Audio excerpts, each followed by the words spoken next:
Good morning. My name is Jeanette Schlaeger, and I'm sitting here in the, what do we call this room? The chapel at Broad Street United Methodist Church with Rufus Triplett, with whom I've been acquainted since way back in the 60s when we were in high school. And I spoke with his wife Jane not long ago, and she asked me if I would consider interviewing Rufus so that we could all learn a little bit more about his father and also his mother, who were so instrumental in this church for so many years. I mean, we have things named for the Triplett family, for Dr. Triplett, and there are reasons for that, why he is held in such high esteem still to this day. And Rufus had a front row seat all those 12 years that the Triplett family called Cleveland home. They came here in 1956 and left in 1968. So those were the years that Rufus was 10 to 20s. And it was an interesting time. Just before turning 10 when we came in the summer of 56, because that's when conference meets. And it was interesting not only to be, you say a front row seat, but be behind the scenes, if you will, as well. It was a period of growth for Broad Street. It was a period of growth for the entire community. And Dad felt very strongly that a church should grow, that it needed to be challenging itself and moving forward. Moving forward is my word. I'm not sure exactly what he would say.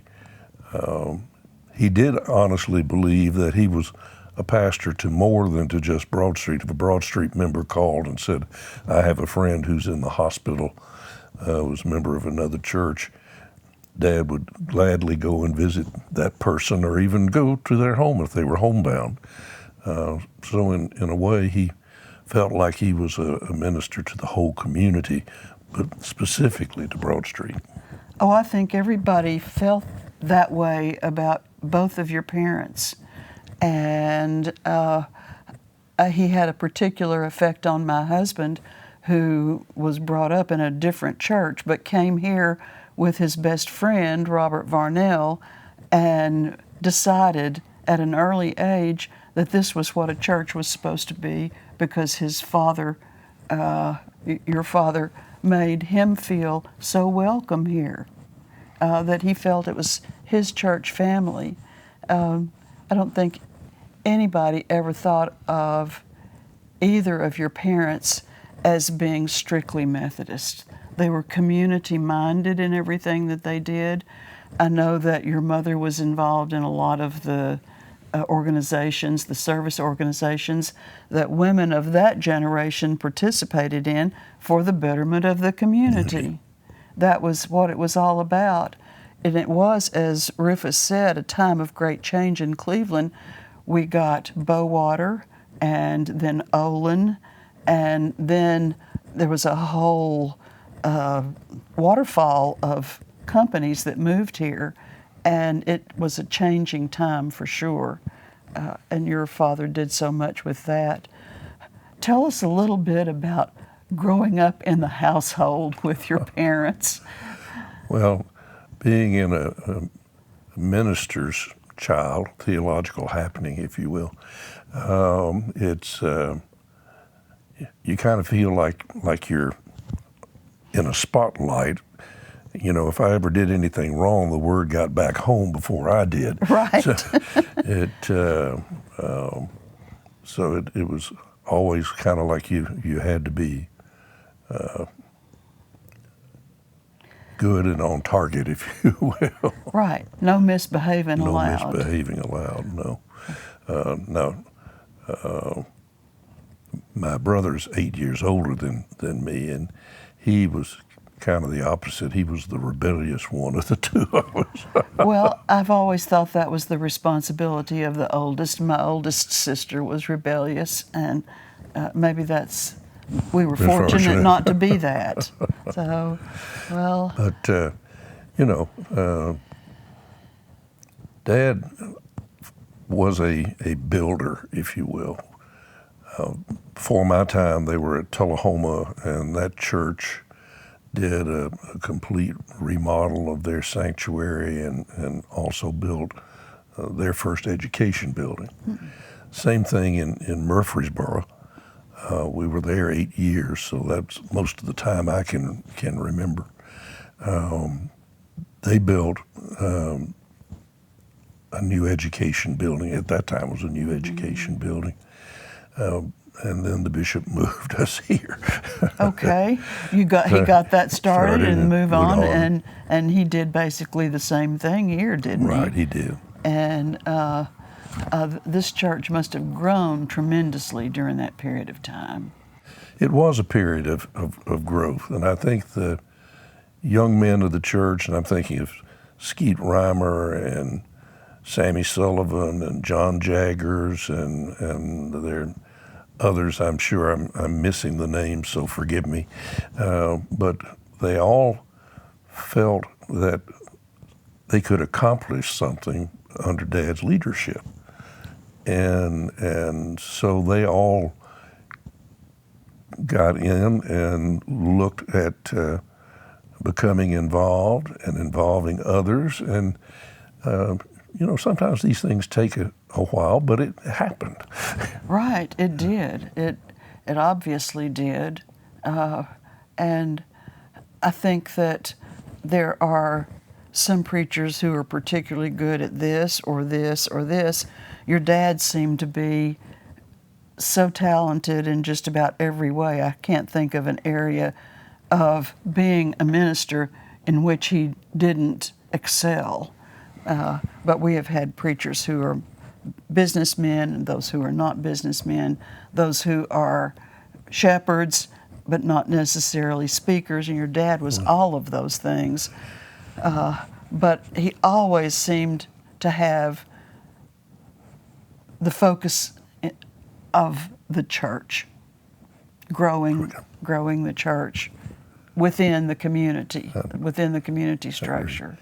He was raised in a Methodist minister's household. His dad was a Methodist minister.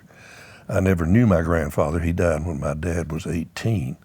But I think a lot of Dad's outlook on things was shaped by his mom and dad. It mattered to him that the church have outreach. I can remember it had already been started, but there was Lundy Chapel at the city dump, which Dad supported wholeheartedly.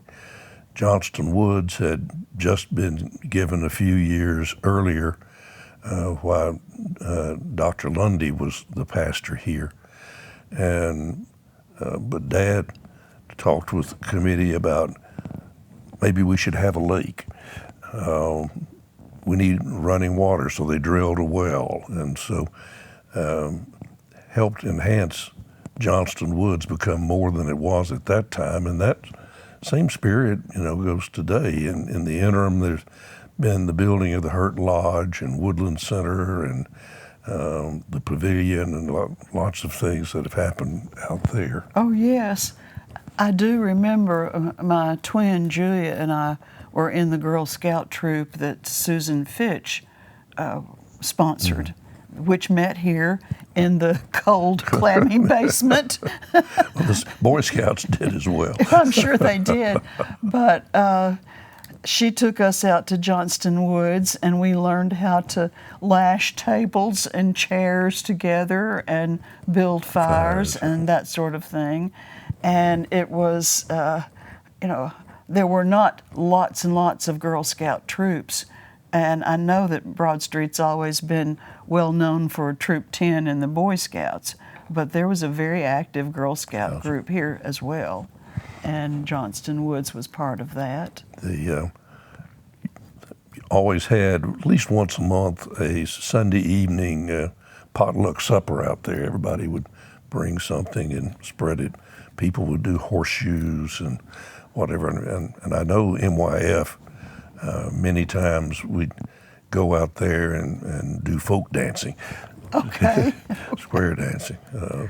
Had the records of Texas Schottish was one of them, and Virginia Reel was another, and everybody would participate and enjoy those evenings. Scout-wise, we'd go out there and we'd build big bonfires. I remember one time somebody, being foolish, threw a number 10 can of baked beans into the fire, and that thing exploded, and there were beans everywhere. Well, but nobody got hurt. No. Nobody got hurt, and it's probably been told in stories a good many times. And the thing is, the church was being useful in so many ways in the community. Right. You could have been somewhere else getting into all kinds of trouble, but instead you were in an activity on the property of the church. And I think that's a big deal. Well, this church has always been active. It started Unity Methodist Church, which later closed, but is now the Unity Center that we support. This church started South Cleveland United Methodist, and it's no accident. I don't feel that church now belongs to Broad Street again. And always been supportive in the foreign mission field. My dad was a big supporter of a missionary in Cuba, Richard Milk, and he ran a farm training school in Santiago, Cuba. And he barely got out when the Castro regime really got underway. Went to Mexico and continued to minister to Cuban families that had gone to Mexico. There have been any number of missionaries, not all of which I can name offhand, that this church has supported, and that's important. So this church has always looked at reaching out not only in the community for those that are less fortunate, but also overseas. Right. What's the woman's name from Africa that this church sponsored? She came here and went to Tennessee Wesleyan, then UTC, and got her master's degree, so she could go back to Sierra Leone and be the headmistress of a girls' school there. What's her first name? Etta, I think. Etta Nicole. Thank you. It takes a village. Anyway, no, this church has always been interested in that, and I think we still send baskets or school supplies to Sierra Leone, if I'm not mistaken. We have. It's become more difficult to do things there because of their government, but all things are difficult. Well, everything can be difficult, but it doesn't stop one from trying. No, absolutely. And I think that's been one of the attitudes in this church, and it must have been your father's attitude. We will try, we will do, and see what works. Undertaking the building, there had been the 1921 building that was built that we're sitting in here in the chapel. But there needed to be so much more done. And I think Broad Street is getting ready to look at considering doing more at this point in time. I think you have to constantly look at being able to build, to continue to grow, to attract people, to be able to show them something that would bring them to the church. Oh, absolutely. And I know that I don't think of myself as being elderly, but I know I'm part of the elderly population of this church. Well, our age is the new 50. Yes, it is. It is. But I think that, well, they say if you don't stay in a forward motion, then you move backward. And I think this church has always been moving forward, maybe sometimes more rapidly than others, but still moving forward, trying to meet the needs of where the people are at this point. Right. And there's some folks who, for whatever reason, down through the years are naysayers, if you will, or they want things to remain the way they always have been. But that's a recipe for disaster. Constantly have to move forward, and some folks may be upset at times, but if it's for the overall good, then we should move forward. My dad used to always say, sticks and stones are thrown only at fruit-bearing trees. So, so sometimes you just have to move forward. Right, you do. You do.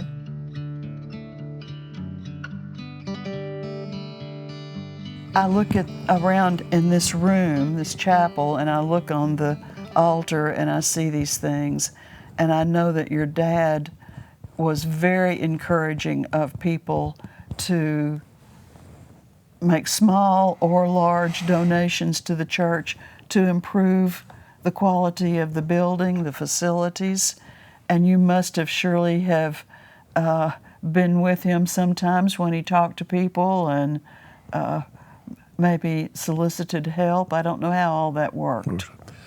Well, Dad was a firm believer that the ministry was his calling, and he wasn't going to force it on me. I was willing to go along, and he told me one day, he said, if you want to be a minister, that would be wonderful, but you've got to be certain that you have that call. Mm-hmm. If not, and you go into the ministry, you'll be creating your own hell on earth. Okay. But I would go with him some. I wouldn't actually many times go into a house, but I would ride with him. He would go in and visit with the family or the person, and they would have conversations about various things, I'm sure. And sometimes I would see later on a donation coming for one project or another. It was interesting at that time. There was a very prominent member of the community who didn't darken the church door very often, but his wife did. But every year, at the end of the year, if there was a shortfall in the budget, all any minister had to do was to go and lay the need before this gentleman, and he would write a check to make the budget happen. Those days are gone. And so it takes all of us, whether, like you were saying, a small donation or a large donation, pool together to make everything work. I look around and I think, that's the so-and-so that this family gave, and this is something that this family gave. And I know that that's even mentioned in our church history, that your father was instrumental in just making people aware that it was something they could do. Well, it does, and I think sometimes people lose touch of that. It's a message you have to continually give over and over through the years. Right. This church has been blessed with families who, in one way or another, have been involved with it from the very beginning in the 1830s.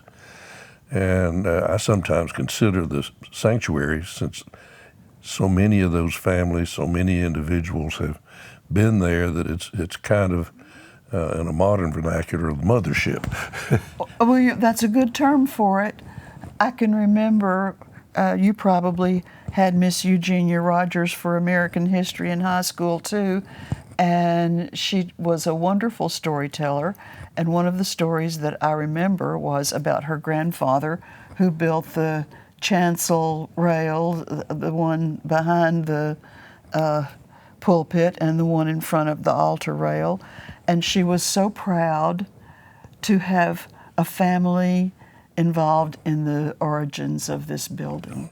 And it's a building that's certainly worth preserving, and we're going to have the opportunity as a church to do that, as well as consider some other building, I think. Right. Again, forward movement, things change. It'd be bad news if we were using a mimeograph machine to produce things to give when we've got modern copiers. And so I think a congregation is needed to continually look forward and use the new technology, the TV screens and whatever to bring the word to people, or make it relevant at least. Right. Technology has certainly changed our lives, and sometimes I wish that we were not necessarily Zooming our Sunday morning service into everybody's home, that they would come back into the sanctuary. Right. On the other hand, I have a couple of acquaintances who are not able to get out and go, and they are so thrilled to be able to listen to it. You know, that's sparked a memory. For years, we were broadcast over the radio, so the people at home only heard the voice. The one speaker was right on the front of the pulpit. The one microphone was on the front of the pulpit. And so they could hear the minister more than anybody else. And so my dad would lip sync so he wasn't drowning out the congregation singing, but every once in a while he would get caught up and sing, and he heard everything an octave low. And they would call from the radio station, "You got carried away, preacher." Did he have a voice as nice as yours? He had a good speaking voice. Yes, he did. He always told this on himself, that he had a report card in school that the teacher wrote, "Marquis participates very well in group singing by sitting quietly in the corner." Okay. Well,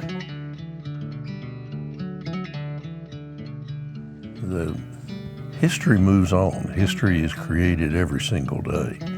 And so I think it's important that we do things like we're doing right now, and that others join us in doing something similar, so there's an oral history of things, remembering of things. Like today, you've reminded me of things I probably never would have thought of otherwise. Well, of course, we all start with our own experiences, and I've been thinking about my experiences with this church, and the Christmas Eve services that your daddy, I think, initiated. Midnight service became such a focal point for the whole community. And I think it wasn't too many years after they started here that other churches started doing similar things. But I can remember that all of my high school friends came here on Christmas Eve, and it was standing room only. It's a wonder the fire marshal didn't close us down. But anyway, it was such an important thing, and during the 10 years that I lived away from Cleveland, it was so hard for me to get through Christmas without thinking about being here for that service. It was a big deal. My barber tells me, he goes to a totally different church outside of Cleveland, that he and his family come every Christmas Eve to this service. So it's important. Sunrise service was another thing that was important to Dad, and they used to go out to the formal garden at Ray and Alice Jackson's. And early in the morning. Now it's done at Johnston Woods, which is an equally good location to do it. But the Easter sunrise service has always been something this church has found interesting. Right. Oh, I can remember Bill Blevins bringing the big delivery truck from Railway Express, and they would load up an electronic organ and all the choir robes and everything, take them out to the Jacksons' home and set everything up. Right.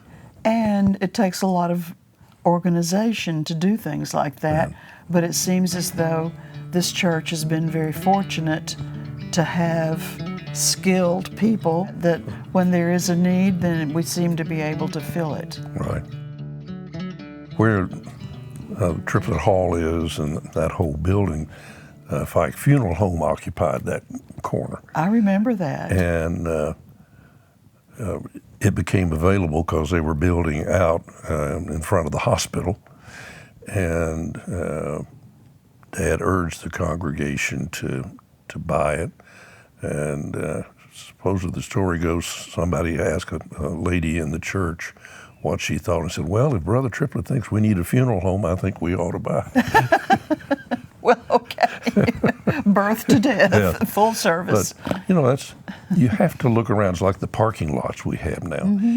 If you have an opportunity as a congregation to get land next to you, contiguous to you, you need to strongly consider doing it, because it's going to be 2 or 3 generations before you have another chance. Right. So you always have to be open to those opportunities when they come up. Well, I know, and I've thought about the Reimer Garden.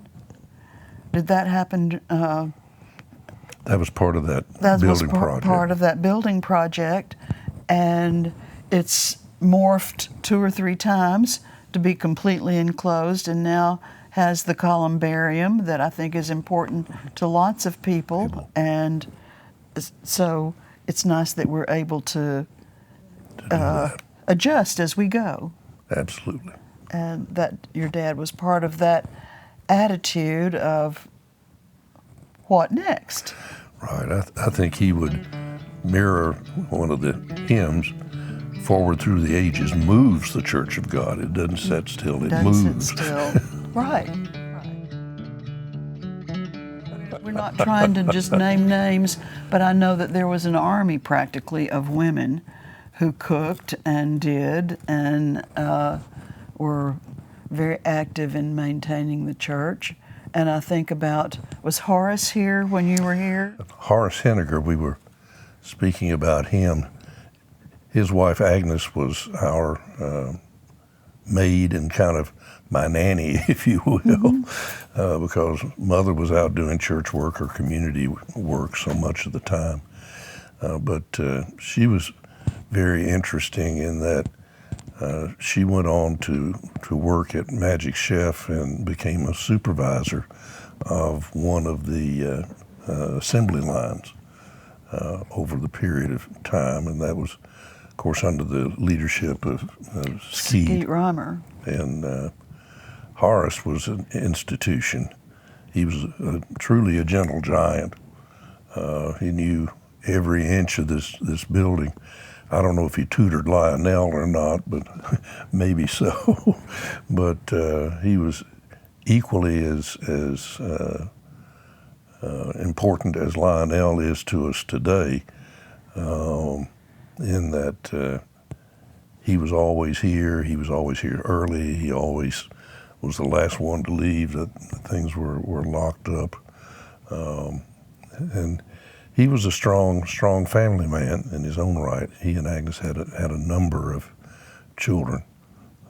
I remember Dad and I would go fishing, and we'd wind up with more fish than we could use and all. We'd always take them over to Horace's house, and Horace would clean the fish and give us maybe enough for the 3 of us, and then they kept the rest and used them themselves.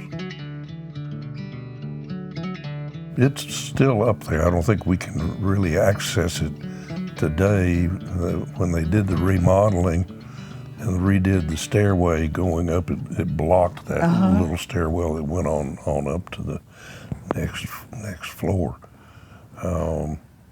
There are actually 2 ceilings.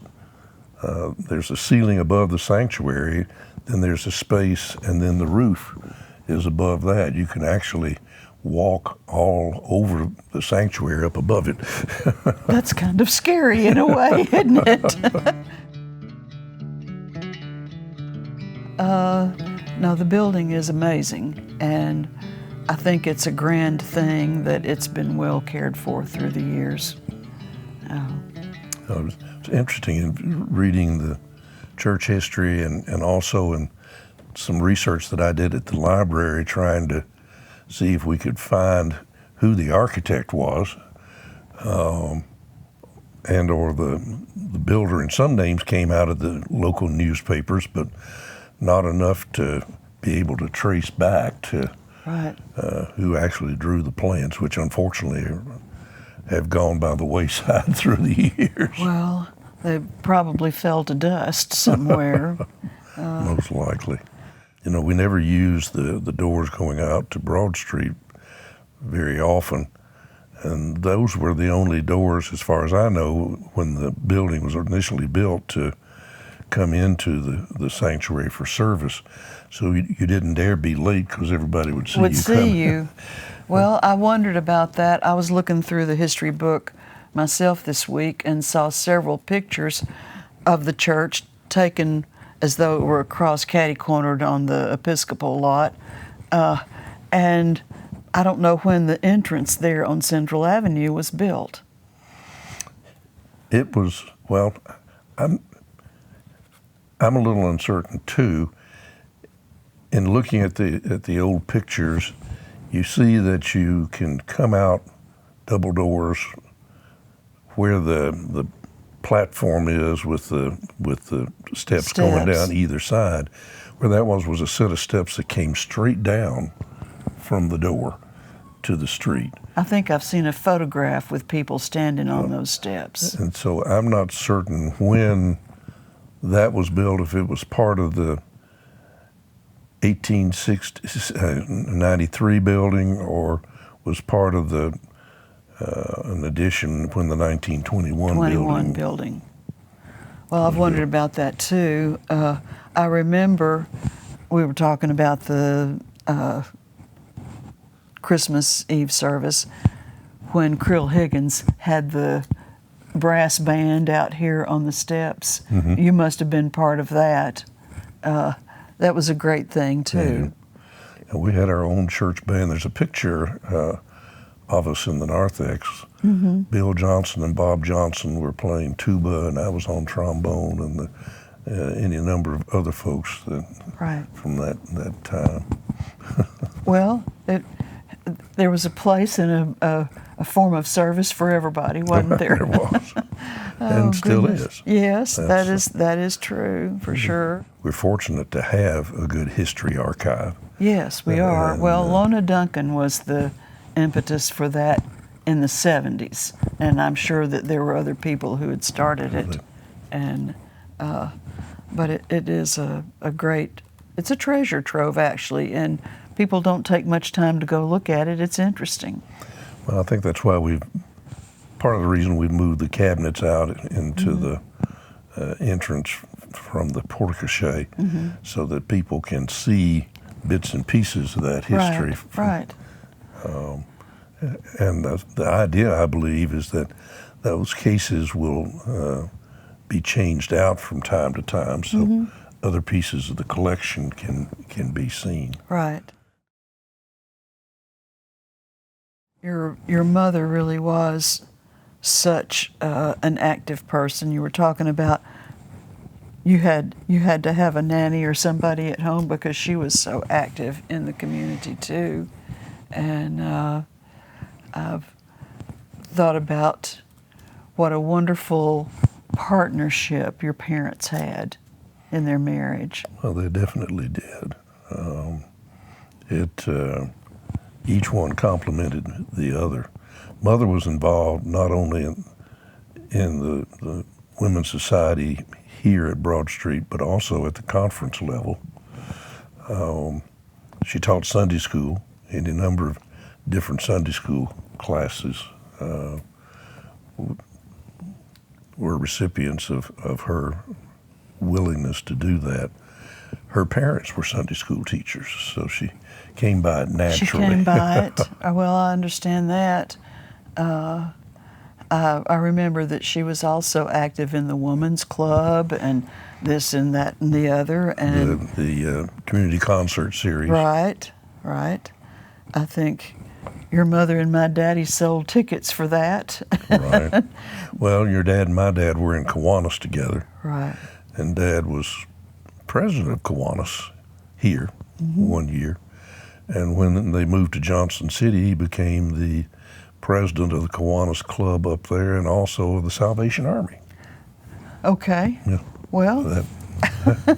So, again. A good activity is a good activity. there are things for the community in every way. So many people remember her here as their Sunday school teacher, Right. or helping them get a Sunday school class started, and all. She truly enjoyed it. They both truly loved Broad Street Church. Well, Broad Street loved them too, and I know that everybody was amazed that they were able to stay here for 12 years and didn't want it to end. Mm-hmm. Who was the pastor who followed your dad? Cecil Hardin. Well, And I then was not Richard here. Lunny came. I was not here when Mr. Hardin was the minister, but I thought, gee, what a terrible thing to follow Marquis Triplett. Well, it seems, thank you for saying that about Dad, but it always seems that when there's been a popular minister in a congregation and they leave, it takes 2 or 3 for things to settle in for another one.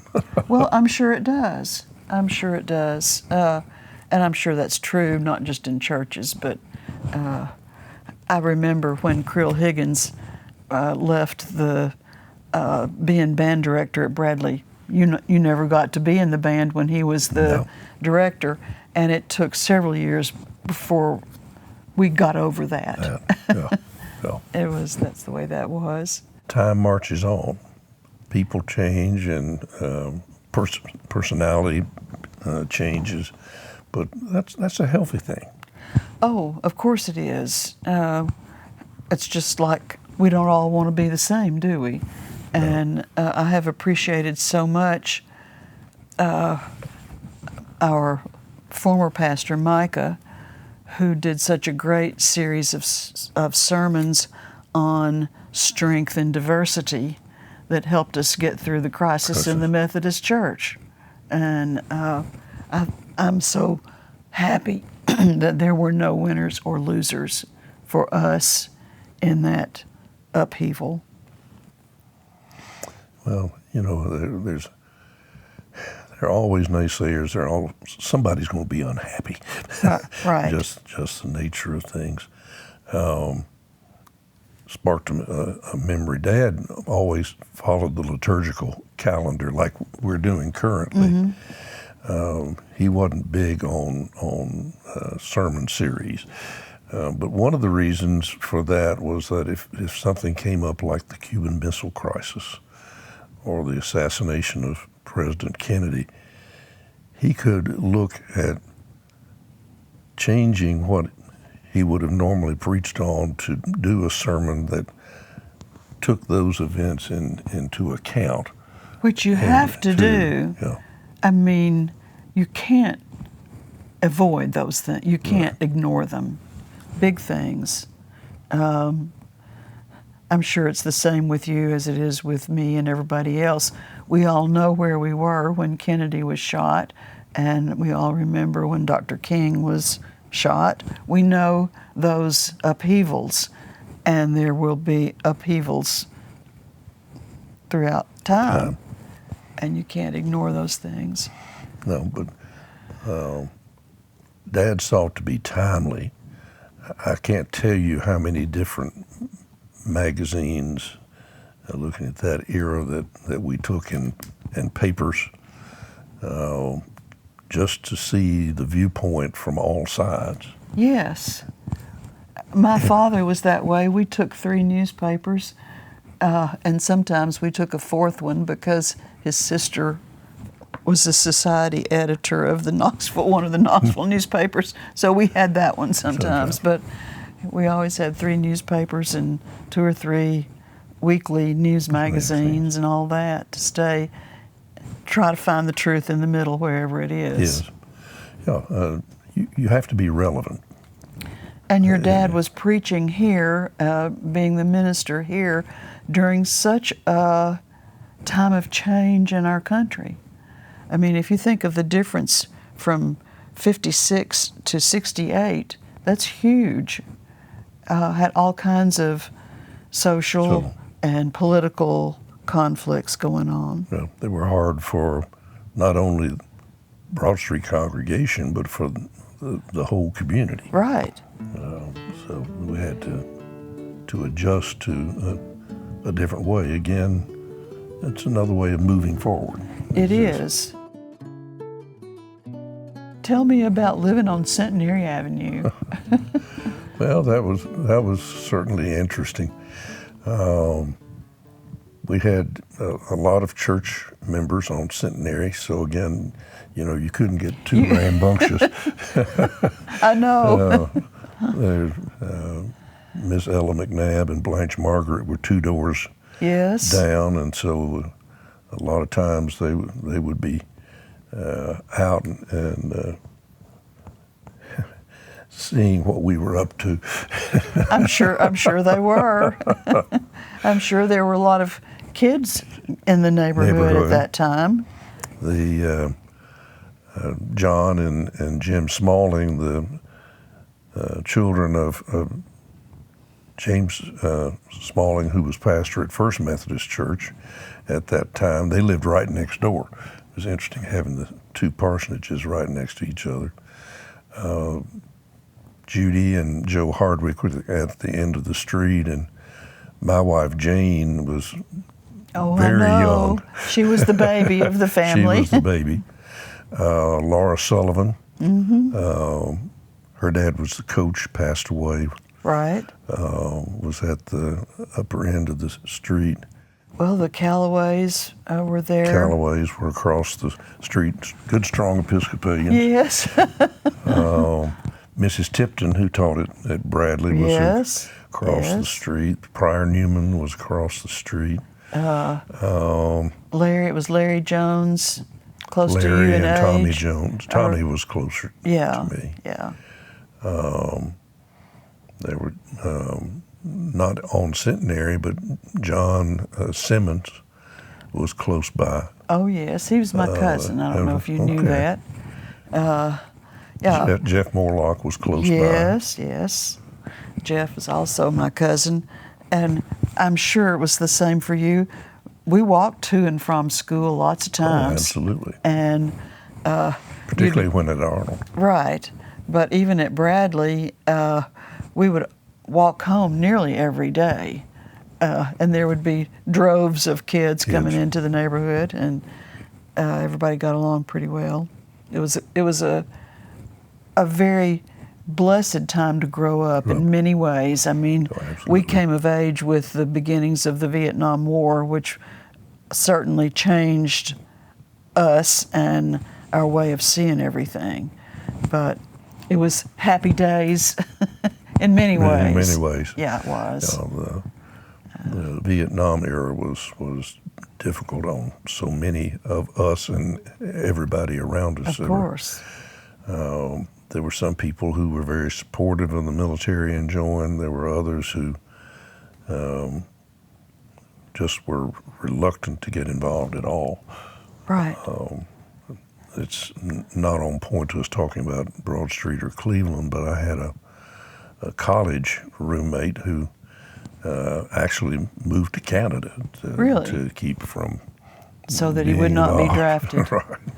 Well, it was a scary time, I guess. And people have to do what they have to do. Right. But as you've said, there were so many things that caused uproar or confusion or anxiety. The assassinations, the Vietnam War, and all. It was a difficult time. Right. And it helped so much that this church, and I know other churches too, was steady in the boat. We will navigate these waters and find our way with God's help. Absolutely. And no knee-jerk reaction. Just stay the course. Well, I think that's one of the ways this church has continued to grow, about being steady and contemplative on things. Has attracted like-minded people down through the years, and has helped look at growing. And we need to keep hold of that. Right, I think so. And I have to say something about the music program in this church. I can't believe how fortunate we have always been to have such talented people in charge of music. And the vision for music, like Yes. Miss Clyde Hardwick giving the original organ in memory of her parents, and then that was built on in the 1970s to the Chantz Right. organ instrument that we have today. Right. Truly blessed, and it seems as though just when we need an organist, we have one. So, Well, and the music program has always been diverse. It hadn't been one type or another. There were many years when we did production of Handel's Messiah every Christmas. yes. We've done spirituals, we've done gospel, we've done, I know. It's not just one thing, and that's important too. You said earlier that you've sort of felt as though you grew up in a fishbowl with so many always being, but I have to say that you've done that very graciously. That There have been moments. well, I'm sure, and I know that none of us ever hit perfection, even your mom and dad. But they're wonderful. They were such wonderful examples of how people can change or improve or lead others to change and improve. One of my choir directors in college had a story where there was this fellow who had had a religious experience, and it meant so much to him that he wrote it down. And anyone would come to visit and ask about his experience, he would go in and he would get the piece of paper and bring it and read his experience. Well, he went in one time to get it, and mice had gotten in and chewed up the paper, Oh. and he no longer had the experience. Oh, goodness gracious. So I think all of us have to constantly be about having our religious experience and understanding inside of us rather than on a piece of than on paper. a piece of paper. There was an expression back in the late 60s, early 70s, try Methodism, a thinking man's religion. I like to think that the denomination, the United Methodist Church, has looked at keeping that outlook of constantly being willing to think and question and move forward. You have to love people and love them and bring them along to create change.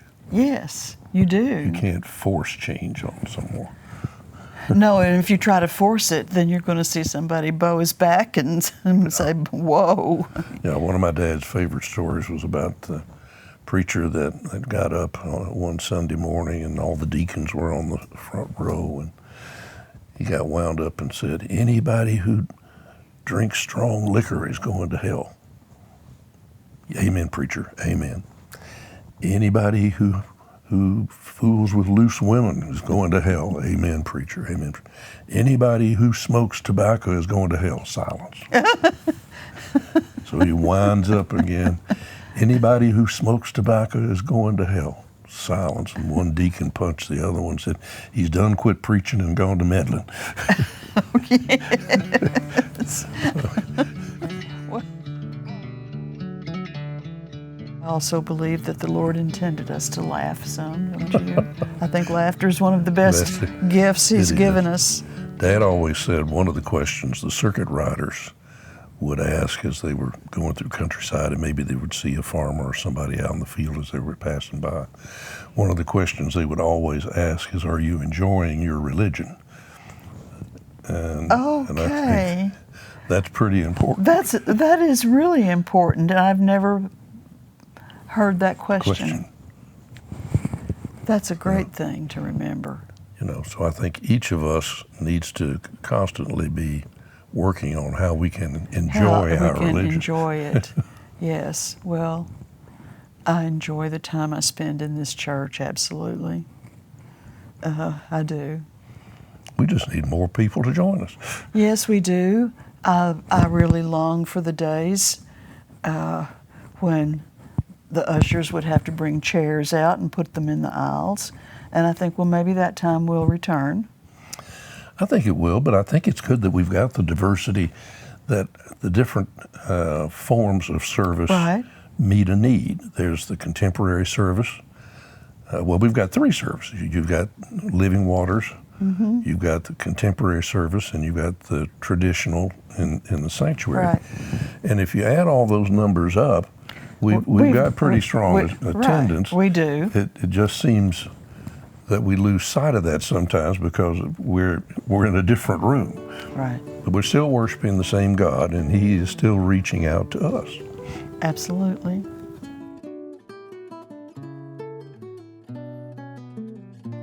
I enjoy those services. And sometimes I'm shocked. Oh, I didn't know you were here. I ran into a former student who normally goes to the contemporary service, but something was happening, and he said, I've been here for a number of years. I'm glad to know that. Well, that's why it's important to have combined services. It is. Very much so. Or I'll call it a social event where we all meet, like at Johnston Woods, or have some event where we all come together.